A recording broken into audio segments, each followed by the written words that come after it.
আসসালামু আলাইকুম প্রিয় এইচএসসি 25 ব্যাচের শিক্ষার্থীরা, সবাই কেমন আছেন? আসসালামু আলাইকুম।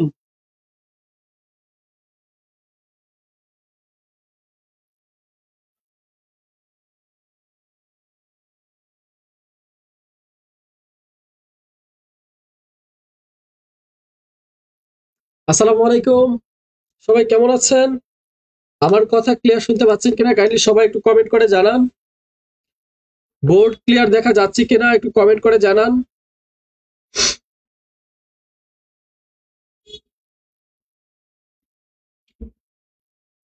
আমার প্রিয় শিক্ষার্থীরা, সবাই কেমন আছো? আমি আন্তরিকভাবে দুঃখিত। আসলে আজকে আমাদের ক্লাসটা কথা ছিল সকাল 10টায় হওয়ার। আমি সারা রাত কাজ করেছি, 10টায় উঠেছি, কিন্তু আমাদের সারাদিন, এই যে আমি অঞ্চলে থাকি, এই অঞ্চলে সারাদিন বিদ্যুৎ ছিল না, লোডশেডিং ছিল।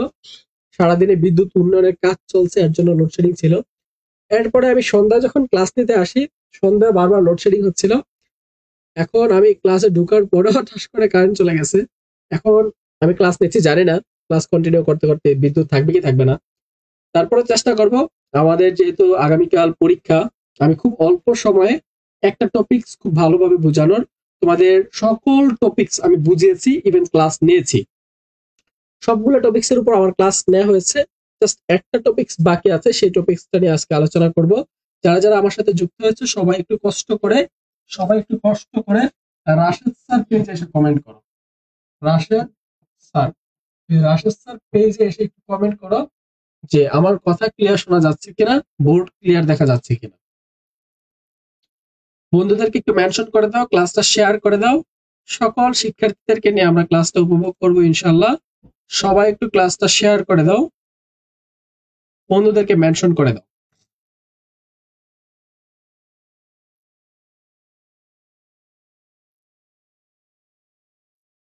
আমার কথা কি ক্লিয়ার শোনা যাচ্ছে? সবাই একটু কমেন্ট করে জানাও যে কে কোন শিক্ষা বোর্ডের অধীনে এবার পরীক্ষা দিচ্ছ। কে কোন শিক্ষা বোর্ডের অধীনে এবছর পরীক্ষা দিচ্ছ, একটু কমেন্ট করে জানাও। তোমাদের কমেন্ট গুলো দিয়ে আমি শুরু করবো ইনশাল্লাহ। ওকে, তো যারা যারা যুক্ত হচ্ছে সবাই একটু রাশেদ স্যার পেজ থেকে ক্লাসটা করবে। রাশেদ স্যার পেজে আমরা ক্লাসটা, সবগুলো পেজ থেকে একসাথে সম্প্রচারিত হচ্ছে। রাশেদ স্যার পেজে আমরা আজকে এই সাজেশন ধর্মী ক্লাস, আমাদের তৃতীয় ক্লাস আজকে পড়বো। আমরা এর আগে আরো 3টা এইরকম ক্লাস নিয়েছি। একটা হচ্ছে উচ্চারণের উপরে, একটা ছিল পার্ট 1, পার্ট 2, আজকে হচ্ছে পার্ট 3 ক্লাস। এর আগে আমি ক্লাস নিয়েছিলাম বাংলা বানানের উপরে। যদি কারো এই ভিডিওগুলো লাগে, আমাদের রাশেদ স্যার ইউটিউব চ্যানেল আছে, রাশেদ স্যার ফেসবুক পেজ আছে, সেখানে পেয়ে যাবেন। বাংলা বানানের লাইভ ক্লাস আছে এবং এপিসোডও আছে। তো আমি আশা করব সবাই আমার এর আগের ক্লাসগুলো করেছেন বা করবেন। এখনকার ক্লাসটা একটু মনোযোগ সহকারে সবাই করবেন, এবং কথাগুলো যদি ক্লিয়ার শুনতে পান তাহলে একটু আমাকে জানান যে কথা লাউড এন্ড ক্লিয়ার শোনা যাচ্ছে কিনা। অল ক্লিয়ার, রাইসুল ইসলাম রাবি লিখেছে অল ক্লিয়ার, ঠিক আছে, থ্যাংক ইউ। আমি তাহলে শুরু করবো ইনশাল্লাহ। যে যেখান থেকে কমেন্ট করেন না কেন, আমাদেরকে একটু কষ্ট করে এই রাশেদ স্যার পেজ থেকে কমেন্ট করবেন, তাহলে আমি সবার কমেন্ট গুলো একটু পড়তে পারবো। পূজামণি চাকমা লিখেছেন স্যার নমস্কার। হ্যাঁ নমস্কার, আদাব। রাসেল, যারা যারা বাকি যারা যুক্ত আছে, পূজামণি চাকমা একটু বন্ধুদেরকে মেনশন করে দাও। আমি আন্তরিকভাবে দুঃখিত, রাইট টাইমে ক্লাসে উপস্থিত হতে পারি নাই। আমি নিজে উপস্থিত ছিলাম কিন্তু বিদ্যুৎ উপস্থিত ছিল না, যার কারণে ক্লাস নিতে পারি নাই। তো ইনশাল্লাহ এখন আমি ক্লাসে তোমাদের রিকোয়েস্টেড একটা টপিক ছিল যে ভাই, এক সময় বাংলা ব্যাকরণের শব্দের শ্রেণী বিভাগ, শব্দ শ্রেণী এই টপিক্সটার উপর একটু আলোচনা করেন। আমি কম বেশি সবগুলো টপিক্সে তোমাদের পড়িয়েছি, এই টপিক্সটা একটু বাকি ছিল। তো এই টপিক্সটা নিয়ে কথা বলতে গেলে সবার আগে কথা বলতে হয় যে শব্দ কাকে বলে। শব্দ কাকে বলে? শব্দ কাকে বলে? আমার আরেকটা প্রশ্ন আসে, শব্দ আর পদ, শব্দ আর পদ কি একই জিনিস, নাকি দুইটার মধ্যে কোনো পার্থক্য আছে? মনে রাখবা, শব্দ শব্দ আর পদ এক নয়। শব্দ আর পদ এক নয়। শব্দ আর পদ কি নয়? শব্দ আর পদ এক নয়। একটা শব্দ একটা শব্দ কতগুলো ধ্বনি সমষ্টি মিলে, ধ্বনির ধ্বনির সমষ্টি। শব্দ হচ্ছে ধ্বনি সমষ্টি বা ধ্বনির সমষ্টি। ধ্বনি মিলে কি হয়? শব্দ হয়। এখন কথা হচ্ছে শব্দ আর পদের মধ্যে পার্থক্য কি? দেখো, শব্দ দিয়ে আমরা বুঝতে পারি ইন্ডিভিজুয়ালি কোনো বস্তু, কোনো বিষয়, জাস্ট কোনো কিছুর পরিচয় পাই, শব্দ দিয়ে কি পাই, কোনো কিছুর নাম বা পরিচয় পাই। কিন্তু পদ দ্বারা আমরা কি পাই, একটি অর্থ পাই। পদ দ্বারা কি পাই, অর্থ পাই। এখন কথাগুলো একটু জটিল জটিল মনে হচ্ছে না? কথাগুলো কেমন কেমন স্যার অনেক কষ্টে ক্লাসে যুক্ত হয়েছি, রুমে নেট নাই থাকায় কারণে বেলকুনিতে বসে ক্লাস করতেছি। আর এই কষ্ট হচ্ছে আপু, আমি পূজা মনে চাকমা আমার রেগুলার স্টুডেন্ট আপু, একটু কষ্ট করে ক্লাস করো, অল্প কিছুক্ষণ ক্লাস নেবে, বেশি সময় ক্লাস নিব না। ক্লাস শেষে তোমরা রুমে বসে পড়াশোনা করবো, আজকে বেশি ক্লাস নেওয়ার সময় নাই। বাপ্পি চাকমা লিখছে স্যার এসে পড়ছি, আমি এসে পড়ছি, থ্যাংক ইউ। তো শোনো, আমি আজকে খুব বেশি ক্লাস নেবো না, কারণ তোমাদের আজকে নিজেদের সময় দেওয়ার সময়, আজকে আমার আমার ক্লাস করা তোমাদের সময় না, এটা তোমাদের নিজেদের সময় দেওয়ার সময়। তবে আমি একটা জিনিস ক্লিয়ার করে দিয়ে শেষ করে দিব অল্প সময়। দেখো, শব্দ, শব্দ হচ্ছে ধ্বনি সমষ্টি, আর পদ হচ্ছে বাক্যে ব্যবহৃত প্রত্যেকটি অর্থবোধক শব্দ। এখন এই শব্দ আর পদ নিয়ে আমাদের মধ্যে অনেকেরই ভয়ভীতি আছে। তবে এই ভয়টাকে জাস্ট একটা কথার মাধ্যমে, একটা এক্সাম্পলের মাধ্যমে আমি ক্লিয়ার করবো। আমরা বইয়ের ভাষার শব্দ আর পদ শিখতে গেলে অনেকেরই আমরা ভুল করি, অনেকে আমরা বুঝতে পারি না। তবে আমরা প্র্যাকটিক্যাল লাইফ থেকে একটু শব্দ আর পদের পার্থক্যটা একটু করবো। কেউ কি বলতে পারবা পদ কাকে বলে? পদ কাকে বলে আমি বলি, দেখো, আমি বললাম যে একটা মেয়ে, একটা মেয়ে মনে করো তার বাবার বাড়িতে হচ্ছে মেয়ে, তার বাবার বাড়িতে তার আইডেন্টিটি কি, মেয়ে। যখন তার বিয়ে হয়ে যায় তখন সে আর কি থাকে না, সে তা আর মেয়ে থাকে না, সে কি হয়ে যায় তখন কারো না কারো বউ, কারো না কারো কারো না কারো ওয়াইফ, কারো ভাবি, এরকম নাম থাকে। এই জায়গা হচ্ছে তোমার ভুল, কিন্তু কারো না কারো এখানে গিয়ে ভাবি হয়ে যাচ্ছে। তার মানে বিয়ের মাধ্যমে কি হচ্ছে, সে একই ব্যক্তি আছে কিন্তু তার পরিচয় পরিবর্তন ঘটছে। একইভাবে যদি আমরা চিন্তা করি, শব্দ হচ্ছে ইন্ডিভিজুয়ালি কোন একটা বস্তু বা কোন একটা বিষয়ের নাম যদি আমরা আলাদাভাবে লিখি, সেটা হচ্ছে শব্দ। কিন্তু এই শব্দই যখন বাক্যে ব্যবহৃত হয়, বাক্যে ব্যবহার হয়, বাক্যে ব্যবহার হয়, এই শব্দ যখন বাক্যে ব্যবহার হয় তখন সেটা হয়ে যায় পদ। তাহলে আমার সাথে সবাই একটু বলো, বাক্যে ব্যবহৃত প্রত্যেকটি অর্থবোধক শব্দকে কি বলে? বাক্যে ব্যবহৃত প্রত্যেকটি অর্থবোধক শব্দকে পদ বলা হয়। তাহলে দেখো একটু আমাদের সাথে ইসমাইল হোসেন, ইসমাইল আসলে আমাদের সাথে যুক্ত। তোমাদেরকে আমরা একটা ব্রেকিং নিউজ দিব। সেই নিউজটা হচ্ছে, আমাদের এইচএসসি 26 ব্যাচের যে শিক্ষার্থীরা আছো, তোমাদের জন্য আমরা বাংলা, ইংরেজি এবং আইসিটির জন্য একটা ডেডিকেটেড ব্যাচ চালু করতে যাচ্ছি। সেখানে তোমাদের সাথে ফ্রি ক্লাস, একদম ফ্রিতে আমরা যেমন এখন ক্লাস নিচ্ছি, তোমাদের এইচএসসি যারা 26 ব্যাচের শিক্ষার্থী, তোমাদের যারা ছোট আপুরা আছে, ভাইয়ারা আছে, তাদের জন্য আমাদের একটা ফ্রি সেমিনার আছে। সেমিনার বলতে একটা ফ্রি আয়োজন আছে, সেখানে আমি তোমাদের জন্য বাংলা ক্লাস নিব, একই সাথে আমার সাথে আরো 2জন শিক্ষক বাংলা ক্লাস নিবে। আবার এইচএসসি 26-এর জন্য আইসিটি টিচার থাকবে একজন, আইসিটি একজন টিচার থাকবে, তার সাথে আরো একজন টিচার থাকবে, 2জন আইসিটি শিক্ষক থাকবে। একই সাথে ইংরেজির জন্য আমাদের এই যে ইংরেজির জন্য ইসমাইল হোসেন স্যার আমাদের সাথে যুক্ত আছেন, ইসমাইল স্যার আমাদের সাথে যুক্ত থাকবেন। তার মানে তোমরা ফ্রিতে, 26 ব্যাচের শিক্ষার্থীরা তোমরা ফ্রিতে কিন্তু চাইলে ইংলিশ, বাংলা, আইসিটি আমাদের সাথে 1 মাসের সেমিনার ক্লাস, ফ্রি ক্লাস করতে পারো। আমাদের রাশেদ স্যার পেজে 1 মাসের ফ্রি সেমিনার ক্লাস হবে। তাহলে যারা যারা যুক্ত হতে চাও হতে পারো। আর তোমাদের ছোট ভাই বোন থাকলে তাদেরকে যুক্ত করাই দিও আমাদের এই পেজে। এই জায়গায় ইংলিশ, বাংলা, আইসিটি ফ্রি 1 মাস সেমিনার ক্লাস হবে, সবাই ওই জায়গায় সব টপিক ক্লাস করতে পারো। ওকে, আমি যেটা বলছিলাম, শব্দ কাকে বলে?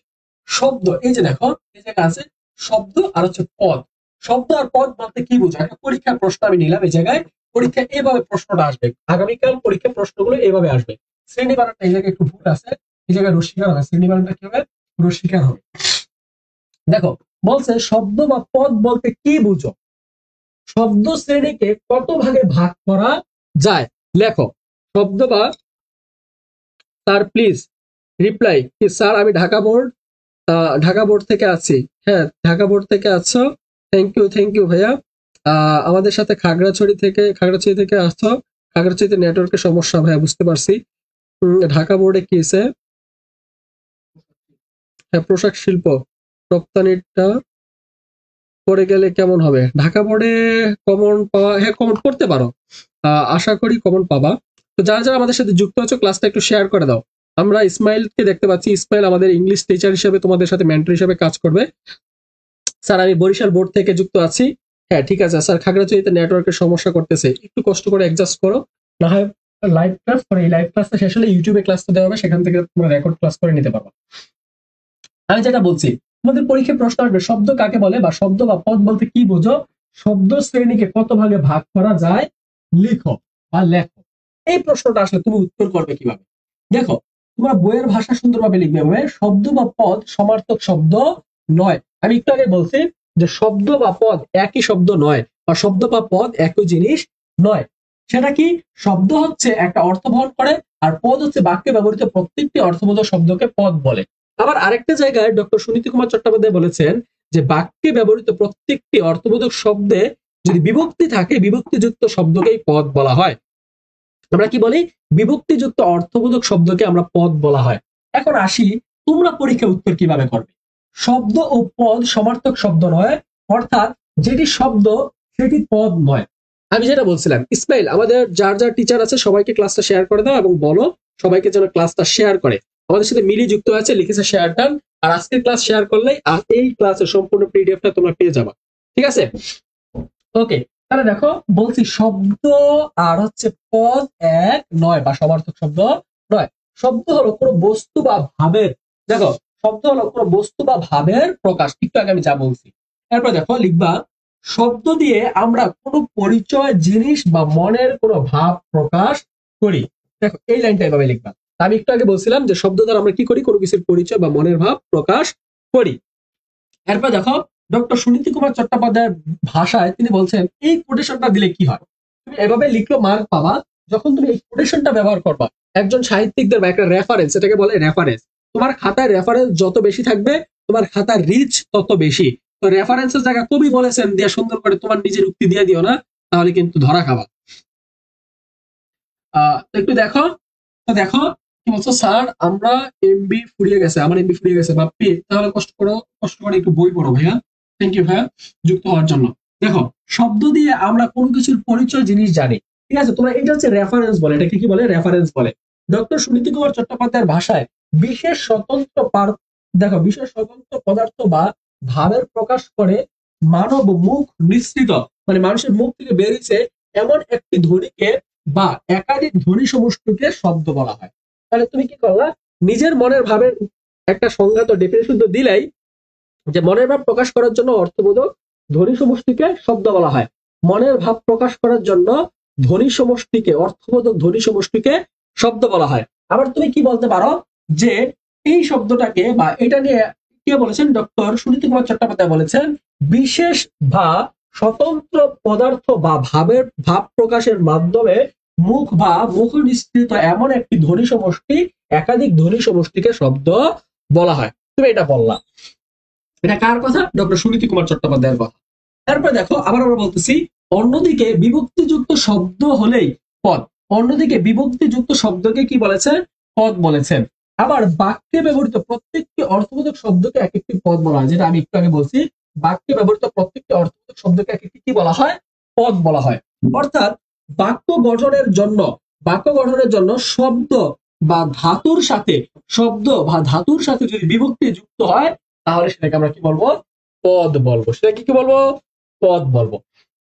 অন্যভাবে বলা যায় বাক্যে ব্যবহৃত হতে হলে সাধারণভাবে শব্দের সঙ্গে বিভক্তি জুড়ে দিতে হয়, তাহলে শব্দ পদ হয়ে যায়। তাহলে পরীক্ষার খাতায় তোমরা এইভাবে যদি লিখো, তাহলে মার্কটা 10-এ 10 পাবা। সোজা কথা, মার্ক 10-এ 10 পাবা যদি পরীক্ষার খাতায় এইভাবে লিখতে পারো।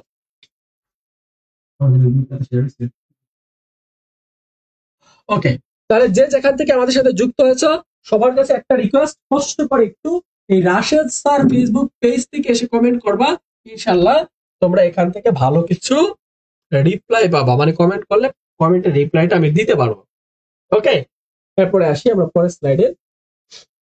বলছে ডক্টর সুনীতি কুমার চট্টোপাধ্যায়ের ভাষায় প্রতিপাদিকের শব্দের পরে বিভক্তি যুক্ত হলে তাকে বাক্যে উপযুক্ত পদ সৃষ্টি হয়। তাহলে ডক্টর সুনীতি কুমার চট্টোপাধ্যায়ের ক্ষেত্রে আমরা শব্দের ক্ষেত্রে একটা তার মত দিলাম, আর পদের ক্ষেত্রে তার একটা মত দিলাম। দুইটা রেফারেন্স আমাদের হয়ে গেল। তাহলে একটা প্রশ্নের ক্ষেত্রে তুমি খুব বেশি লিখতে হবে এরকমটা না, তুমি যদি একটু রিচ তথ্য দাও, মানে হচ্ছে দুইটা রেফারেন্স দিলা, মানে তুমি হচ্ছে দুইজন মনীষীর কথাবার্তা এই জায়গায় ঢুকে দিলা, তাহলে কি হবে, তোমার এই তথ্যটা আরো হাইলাইট হবে। তাহলে দেখো, অর্থাৎ শব্দ বা ধাতুর বিভক্তিযুক্ত হলে বাক্যে স্থান পেলে সেই বিভক্তিযুক্ত শব্দ বা ধাতুকে পদ বলে। যেমন তিনি কাল সকালে এসেছেন, তিনি কাল সকালে এসেছেন, এই বাক্যে প্রত্যেকটি এক একটি পদ, প্রত্যেকটি কি এক একটি আলাদা আলাদা পদ, কারণ আমরা জানি বাক্যে ব্যবহৃত প্রত্যেকটি অর্থবোধক শব্দকে কি বলে, পদ বলে। যেমন তিনি একটা পদ, কাল একটি পদ, সকালে একটি পদ, আসবেন একটি পদ, এগুলো হচ্ছে পদ। বাক্যে ব্যবহৃত প্রত্যেকটি অর্থবোধক শব্দকে এক একটিকে বলা হয় পদ বলা হয়। তবে এই জায়গায় দেখো, আর তিনি আর হচ্ছে কাল, এ হচ্ছে সকাল, এগুলোকে আবার শব্দ বলা হয়। যেমন তিনি, এর সাথে কি হচ্ছে, ডক্টর সুনীতি কুমার চট্টোপাধ্যায়ের মতে তিনির সাথে তো কোনো বিভক্তি যুক্ত হয় নাই, বিভক্তি যুক্ত হয় নাই, তার জন্য এগুলোকে শব্দ বলছে। তার মানে তোমরা এভাবে বলতে পারো, বাক্যে ব্যবহৃত প্রত্যেকটি বিভক্তিযুক্ত শব্দকে পদ বলা হয়, বাক্যে ব্যবহৃত প্রত্যেকটি বিভক্তিযুক্ত শব্দকে কি বলা হয়, পদ বলা হয়। তাহলে দেখো, এইভাবে যদি তোমরা সিকোয়েন্স করে ধারাবাহিক ভাবে লিখো, তাহলে কিন্তু তোমরা 10-এ 10 পাবো, এক মার্কও কাটবে না। এরপর আসি আমাদের এই প্রশ্নের মধ্যে ছিল আরেকটা প্রশ্ন, প্রশ্নের ভিতরে আরেকটা প্রশ্ন ছিল যে শব্দ শ্রেণীর প্রকারভেদ। এই শ্রেণী বানানটা ভুল আছে, এই জায়গায় মূর্ধন্য রস্যিকার হবে। শ্রেণী, শ্রেণী বানানটা আগে এক সময় দীর্ঘিকার দিয়েছিল, এখন শ্রেণী বানানটা হবে রস্যিকার দিয়ে। তাহলে দেখো, বাক্যে ব্যবহৃত পদ বা, এই জায়গায় আবার শ্রেণী বানান ভুল, বাক্যে ব্যবহৃত পদ বা শব্দ শ্রেণী এক জাতীয় হয় না। তাহলে দেখো, বাক্যে ব্যবহৃত পদ আর শব্দের শ্রেণী কখনো এক জাতি হয় না, এক একটা এক এক পদ হয় বা এক একটা এক এক শব্দ হয়। এগুলোকে প্রত্যেকটা স্বতন্ত্র বৈশিষ্ট্য রয়েছে, এক একটা পদের আবার আলাদা আলাদা বৈশিষ্ট্য আছে, বা এক একটা শব্দের আবার আলাদা আলাদা বৈশিষ্ট্য আছে। যেমন বলছে, স্বতন্ত্র বৈশিষ্ট্য অনুযায়ী শব্দ শ্রেণীকে 9 ভাগে ভাগ করা হয়। কয় ভাগে ভাগ করা হয়?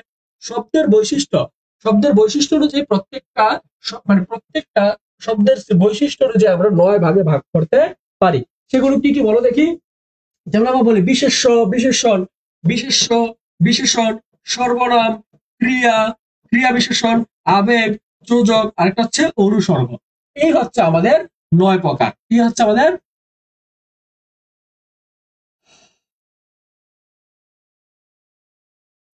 খেয়াল করো একটু।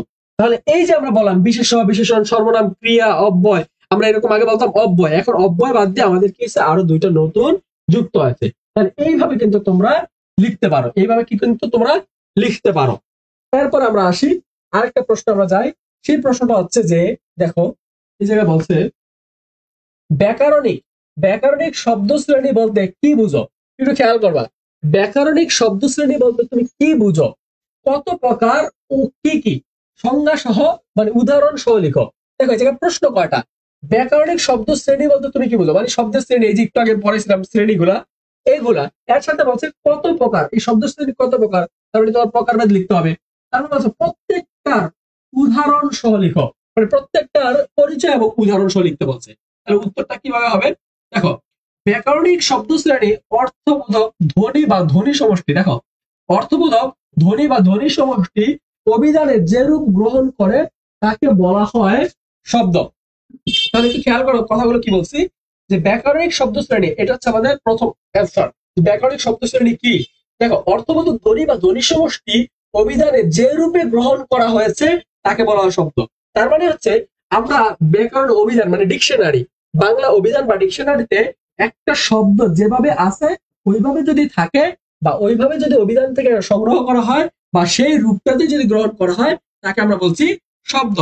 তারপর দেখো কি বলছে, শব্দগুলো এক জাতীয় হয় না, প্রত্যেকটা শব্দ তার এক জাতীয় হয় না, তার নিজস্ব কিছু বৈশিষ্ট্য বা প্যাটার্ন আছে। বলছে ব্যাকরণিক ভূমিকার দিক থেকে শব্দগুলোকে কয়েকটি ভাগে ভাগ করা হয়েছে। এগুলো কি কি আমরা একটু দেখি। এগুলো হচ্ছে, দেখো, ব্যাকরণিক শব্দ শ্রেণীর মধ্যে আমরা দেখি 8টা ভাগ। কি কি? ব্যাকরণিক শব্দ শ্রেণীকে 8 প্রকার, একটু আগে আমরা বলছিলাম 9 প্রকার, এটা ভুল ছিল, একটু 8 প্রকার হবে, ওই জায়গাটা একটু কারেকশন করে নাও। দেখো, ব্যাকরণের বৈশিষ্ট্য অনুযায়ী ব্যাকরণের শব্দের শ্রেণীগুলো হচ্ছে 8 প্রকার। কি কি? দেখো, বিশেষ্য, বিশেষণ, সর্বনাম, ক্রিয়া, ক্রিয়া বিশেষণ, যোজক, অনুসর্গ এবং আবেগ। আগে একটা সময় অব্যয় ছিল, অব্যয়টা এখন উঠে গেছে। এখন দেখো, বিশেষণ কাকে বলে, বিশেষ্য বিশেষণ কাকে বলে, সর্বনাম কাকে বলে, ক্রিয়া কাকে বলে, ক্রিয়া বিশেষণ কাকে বলে, যোজক পদ কাকে বলে, অনুসর্গ কাকে, অনুসর্গ হবে এই জায়গায়, অনুসর্গ, অনুসর্গ, আরেকটা হচ্ছে আবেগ শব্দ। অনুসর্গ আরেকটা হচ্ছে আবেগ শব্দ। তাহলে এই যে অনুসর্গ বা আবেগ শব্দ, এই যে 8টা প্রকারভেদ আছে, এই 8টা প্রকারভেদ এখন কি করলা তুমি, এখন 8টা প্রকারভেদের তোমার ডেফিনেশন দিতে হবে, সংজ্ঞা। 8টা প্রকারভেদের সংজ্ঞা দিতে হবে এবং তোমাকে উদাহরণ দিতে হবে, উদাহরণ। 8টা প্রকারভেদ দিতে হবে এবং উদাহরণ দিতে হবে। তাহলে কি পাবা, 10-এ আউট অফ 10 এর 10 পাবা। এখন একটু আসি, দেখো বিশেষ্য। বিশেষ্য কাকে বলে? বাক্যে ব্যবহৃত কোন ব্যক্তি, বাক্যে ব্যবহৃত কোন ব্যক্তি, বস্তু, স্থান, কাল, জাতি, দেখো সমষ্টি, কর্ম, ভাব, গুণের নাম। মানে সোজা কথা হচ্ছে এটা হচ্ছে একটা নাউন। এটা কি? একটা নাউন। তোমরা noun, pronoun, adjective, verb, adverb এগুলো পড়ছো না? আসসালামু আলাইকুম স্যার, কেমন আছেন? খুব অসুস্থ আছি। ভালো নাই, অসুস্থ আছি, জ্বর, ঠান্ডা, খুবই অবস্থা খারাপ। তোমাদের ক্লাস নিতে নিতে দেখা গেছে যে রেগুলার ক্লাস নেওয়ার কারণে হঠাৎ করে একটু ঠান্ডা জ্বর লাগছে আর কি। ওকে, তারপর রাতে, প্রতিদিন রাতে 4টা-5টা পর্যন্ত তোমাদের জন্য স্লাইড এটা সেটা নোট বানানো হচ্ছে, তো একটু অসুস্থ আছি। তো ইনশাল্লাহ কালকে দিন রেস্ট দেবো, পরশু দিন থেকে আবার এইচএসসি 26 ব্যাচে ক্লাস দেবো, ইনশাল্লাহ সুস্থ হয়ে যাবো। ওকে, তোমাদের তোমাদের পরীক্ষা কালকেরটা গেলেই তো আমার দায়িত্ব মোটামুটি শেষ, তাই না? তোমাদের কালকের পরীক্ষাটা পর্যন্ত এবার একটু প্রেশার যাবে। কালকে পরীক্ষাটা দিয়ে দিলে মানে আজকে ক্লাস শেষে আমার মোটামুটি তোমাদের নিয়ে চিন্তা ভাবনা শেষ। এরপরে আমরা এর পরবর্তী ছোট ভাই বোনদের নিয়ে একটু কাজ করব। তোমরা আমার জন্য দোয়া করো। দেখো বলছে বিশেষ্য, বাক্যে ব্যবহৃত কোনো ব্যক্তি, দেখো বাক্যে ব্যবহৃত কোনো ব্যক্তি, বস্তু, স্থান, মানে কোনো কিছুর নাম। সোজা কথা, যেমন রাশেদ একজন ব্যক্তির নাম, আমার নাম। ভাত একটা খাবারের নাম। জল পানির নাম, পানি বা জল। কাগজ, বই, গাছপালা, সহজ এভরিথিং। কোনো কিছুর নামকে বলা হয় নাউন ইংরেজিতে, আর বাংলায় বলা হয় বিশেষ্য। কেন বিশেষ্য? এই বিশেষ্য আর বিশেষণে কিন্তু আমরা প্যাচ লাগাই। এটা হচ্ছে প্রোনাউন, মানে হচ্ছে নামের পরিবর্তে। সর্বনাম কি? নামের পরিবর্তে যেটা বসে সেটা হচ্ছে সর্বনাম, নামের পরিবর্তে যেটা বসে। যেমন আমি বলতে পারতাম আমার নাম কি রাশেদ, রাশেদ না বলে বলছি আমি কি আমি। আমি তাহলে কি একটা নামের পরিবর্তে এটা বসছে না? আমি বলতে পারতাম, এই জায়গায় বললাম যে হাবিবা, আমি বললাম হাবিবা, তাহলে হাবিবার কথা আমি বললাম যে সে কমেন্ট করেছে, আমি বললাম হাবিবা কমেন্ট করেছে, কিন্তু হাবিবার নামটা যদি আমি না বলে বলি সে কমেন্ট করেছে, তাহলে দেখো আরেকটা কি হলো, প্রোনাউন হলো, বা যেটাকে আমরা বলি বিশেষণ। আমরা বললাম ফাবিহা জান্নাত, ফাবিহা জান্নাতের কথা না বলে আমি বললাম যে সে কমেন্ট করেছে বা সে সালাম দিয়েছে, তাহলে ফাবিহা জান্নাত সালাম দিয়েছে, লিখেছে আসসালামু আলাইকুম, আমি বললাম ওয়ালাইকুম আসসালাম। তাহলে এই যে নামের পরিবর্তে বসলো, তাহলে সেগুলোকে আমরা কি বলছি? প্রোনাউন। আমরা বললাম এগুলো, এগুলো মানে কি? মনে করো এই জায়গায় ল্যাপটপ আছে, এই জায়গায় চেয়ার আছে, এই জায়গায় ক্যামেরা আছে, বোর্ড আছে, কলম আছে, লাইটিং আছে। আমি এগুলো সবকিছুকে বললাম একসাথে, কি বললাম? যে এগুলো হচ্ছে ক্লাসের সরঞ্জাম। এগুলো কি? ক্লাসের সরঞ্জাম। এইগুলা প্রত্যেকটা নাম না বলে আমি যখন বলছি এগুলা, তাহলে এটা কিসের বিপরীতে বসছে? নামের বিপরীতে বসছে। আমি বললাম এটা এটা এটা কি? একটা কলম, পেন্সিল, কলম, তাই তো? কিন্তু এইটা আমি কলম না বলে বললাম যে এইটা দিয়ে লিখলে খুব ভালো লেখা হয়। তাহলে নামের পরিবর্তে যা বসে তাকে আমরা বলি সর্বনাম, তাকে আমরা কি বলি? সর্বনাম। এরপর আসি বিশেষণ। এরপরে কি?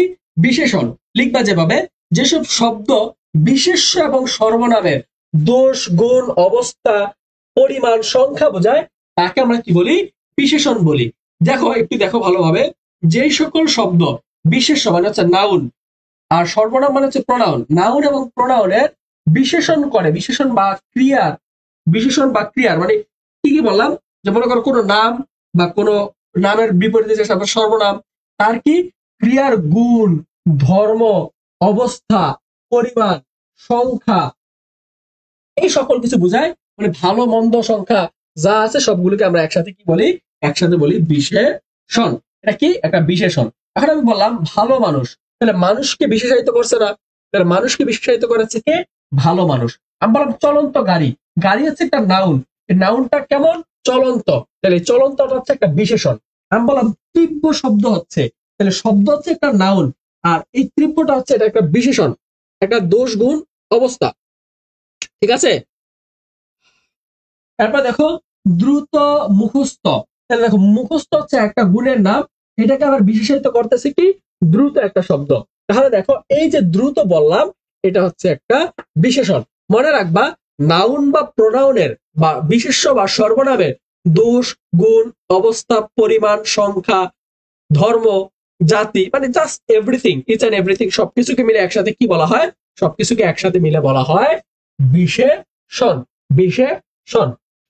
যেমন আমি যদি বলি, মনে করো আমি বললাম চাল, চাল, আমি চালটাকে বললাম ভালো চাল, কি বললাম? ভালো চাল।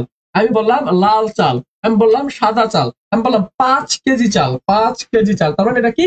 পরিমাপ বোঝাচ্ছে। আমি বললাম 2 লিটার তেল, তাহলে 2 লিটার তেল কি? এটা তেল হচ্ছে নাউন, আর 2 লিটারটা কি হচ্ছে? একটা সংখ্যা, তার মানে পরিমাণ বোঝাচ্ছে।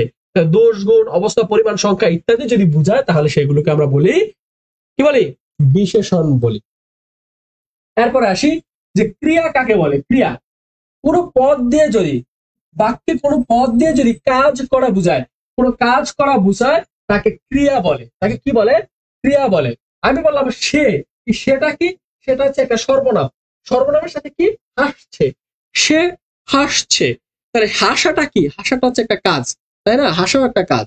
যে আমি হি করে হাসি, এটা একটা কাজ। আমি ক্লাস নিচ্ছি, এটাও একটা কাজ। আমি কান্না করতেছি, এটাও একটা কাজ।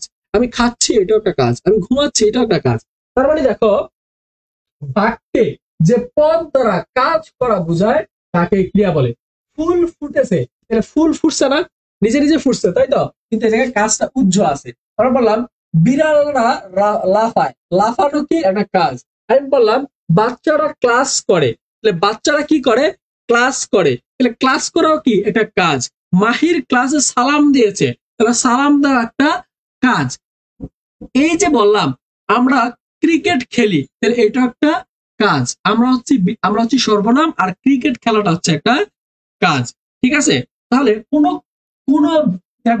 বাক্যে কোনো পদ দ্বারা যদি কাজ করা বোঝায়, সোজা কথা কাজ করা বুঝায় তাকে আমরা বলি ক্রিয়া।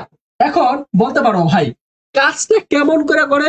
আমি বললাম মাহির দ্রুত ক্লাস করে, বা মাহির দ্রুত দৌড়ায়, দ্রুত দৌড়ায়। তাহলে দৌড়ানোটা হচ্ছে কাজ, কিন্তু সে কেমন ভাবে দৌড়ায়? দ্রুত দৌড়ায়। এই দ্রুত দৌড়ানোটাকে বলা হয় ক্রিয়া বিশেষণ। ক্রিয়া বিশেষণ। আমি বললাম যে হাবিবা সুন্দর করে হাসে, তাহলে বললাম হাবিবা হাসে, হাসাটা হচ্ছে কাজ, কিন্তু হাবিবা কেমন করে হাসে? সুন্দর করে হাসে। তাহলে এইটা সুন্দরটা কি? একটা বিশেষণ। তাহলে এটাকে বলা হবে ক্রিয়া বিশেষণ। আমি বললাম যে পূজা রানী চাকমা সে খুব ভালো কমেন্ট করে, তাহলে কমেন্ট করাটা হচ্ছে কাজ, আর ভালো কমেন্ট করাটা হচ্ছে একটা ক্রিয়া বিশেষণ। ক্রিয়া বিশেষণ। আমি বললাম মাহবুব খুব সুন্দর ক্রিকেট খেলে, তাহলে মাহবুব কি করে? ক্রিকেট খেলে। মাহবুব কি করে? ক্রিকেট খেলে। ক্রিকেট খেলাটা একটা কাজ, কিন্তু যখন আমি বলছি মাহবুব খুব সুন্দর ক্রিকেট খেলে, তাহলে খুব সুন্দরটা কি? এটা হচ্ছে একটা ক্রিয়া বিশেষণ। মাহবুব শেখ বলছে অনেকটা মিস করে ফেলছি। হ্যাঁ, রেকর্ড ক্লাস করে নিও ভাইয়া, ঠিক আছে? ওকে, আমি খুব বেশি সময় তোমাদেরকে পড়াবো না, কারণ তোমাদের কালকে পরীক্ষা, তোমরা নিজেরা একটু পড়বা এখন, ঠিক আছে? আমি অল্প সময় পরে ছেড়ে দিচ্ছি তোমাদেরকে। দেখো, তাহলে আমি কি বলছি? ক্রিয়া বিশেষণটা কি প্র্যাকটিক্যালি বুঝতে পারছো? যে কাজ করাটা কেমন ভাবে কাজ করতেছে, সেটা হচ্ছে ক্রিয়া বিশেষণ। যেমন আমি যদি বলি যে বিশেষণ বাক্যে ক্রিয়াকে বিশ্লেষণ করে, তাকে ক্রিয়া বিশেষণ বলে। যেমন আমি বললাম তখন সূর্য উঠেছে, তখন সূর্য উঠেছে। একটা, আচ্ছা এটা বাদ দাও, আমি এক্সাম্পল গুলো এভাবে দিই। তোমরা মনে করো যে আমরা লিখবো সে ভালো অঙ্ক করেছে, ঠিক আছে? আমি বললাম যে আর কার এক্সাম্পল দেওয়া যায়? আমি বললাম রাখি, রাখি, রাখি বানিক আছে। আমি বললাম রাখি, আমি বললাম রাখি ভালো রান্না করে, ভালো, খুব ভালো রান্না করে, না জানি বলতেছি। রাখি একদিন রান্না খাবো তোমার, ঠিক আছে?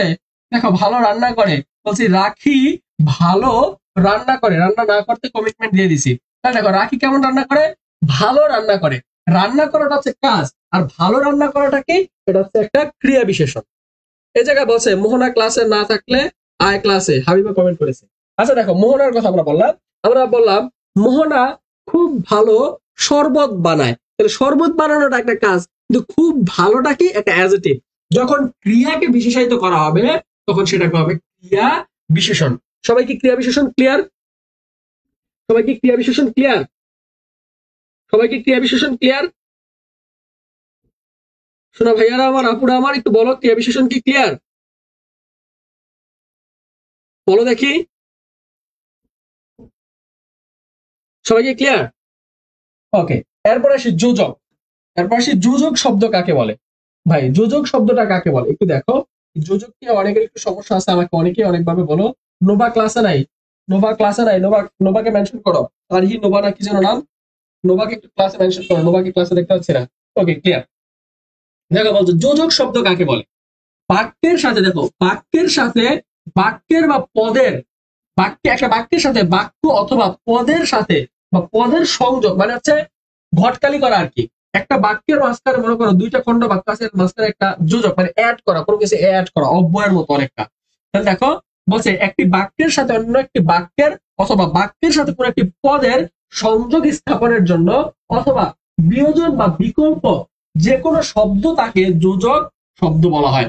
তার মানে মনে করো আমি যদি বলি আজ না হয় কাল সে দেশে ফিরবেই, আমি বললাম আজ না হয় কাল আমি ক্লাস নিবই, আজ না হয় কাল তোমরা চান্স পাবাই, আজ না হয় কাল তোমরা এ প্লাস পাবাই। তাহলে এই আজ না হয় কাল, তাহলে দেখো আজ একটা পদ বা আজ একটা শব্দাংশ, আজ একটা শব্দ, কাল, দেখো এই কাল সে দেশে ফিরবে, তাহলে এটা একটা বাক্য।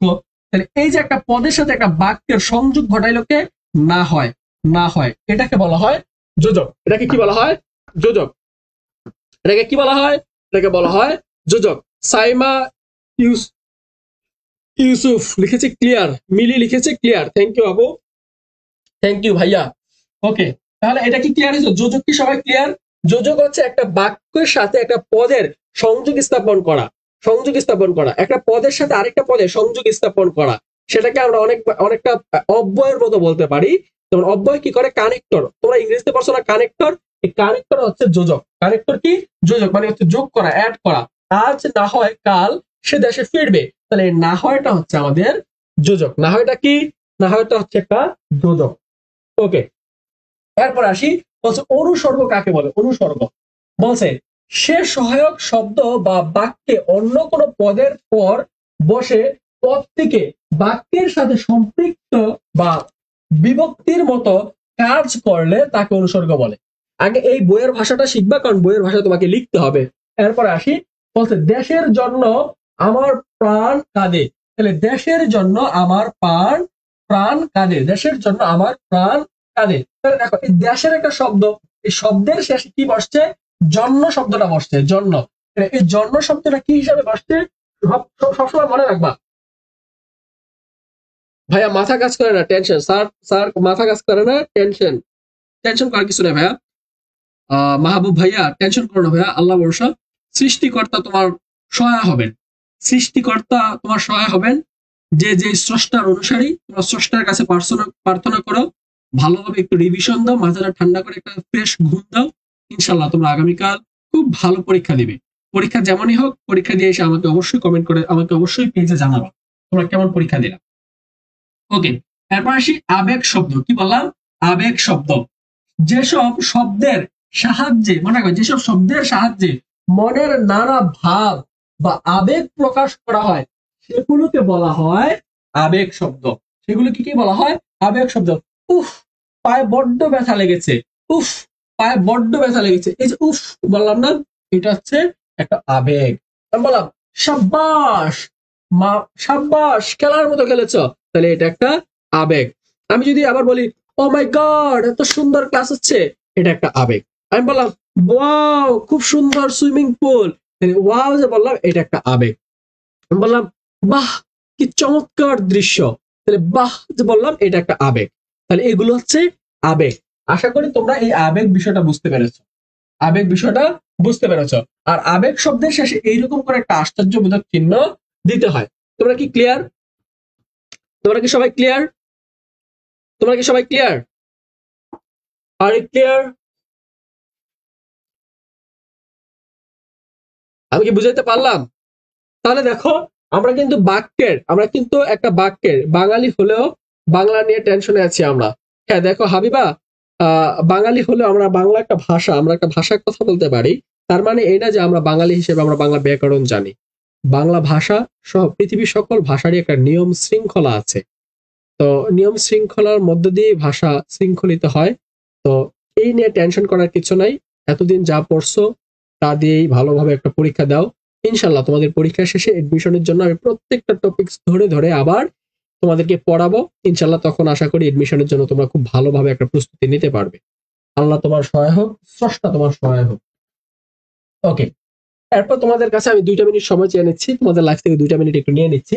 সেটা হচ্ছে আমার এইচএসসি 26 ব্যাচের জন্য আমি 4 মাসের একটা কোর্স লঞ্চ করছি। সেই কোর্সটা হচ্ছে বাংলা এ প্লাস টার্গেট ব্যাচ।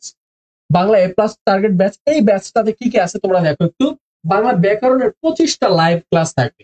বাংলা প্রথম পত্রের 15টা লাইভ ক্লাস থাকবে। টপিক ভিত্তিক হাতে ধরে কিভাবে এক্সাম হয় 40টা এক্সাম হবে। ফাইনাল মডেল টেস্ট এক্সাম হবে 3টা। প্রত্যেকটা ক্লাস শেষে সাথে সাথে পিডিএফ শিট পেয়ে যাবে। এই কোর্সটাতে তোমরা বলতে পারো ভাইয়া তাহলে এই কোর্সটাই কি শুধু? না, তুমি যদি তোমরা যদি মানে তোমাদের 26 ব্যাচে তোমরা যদি আবার এই কোর্সটাতে ভর্তি হও, এই কোর্সটাতে ভর্তি হলে তুমি একসাথে পাবা ইংরেজি course free, ICT course free, একদম ফ্রি।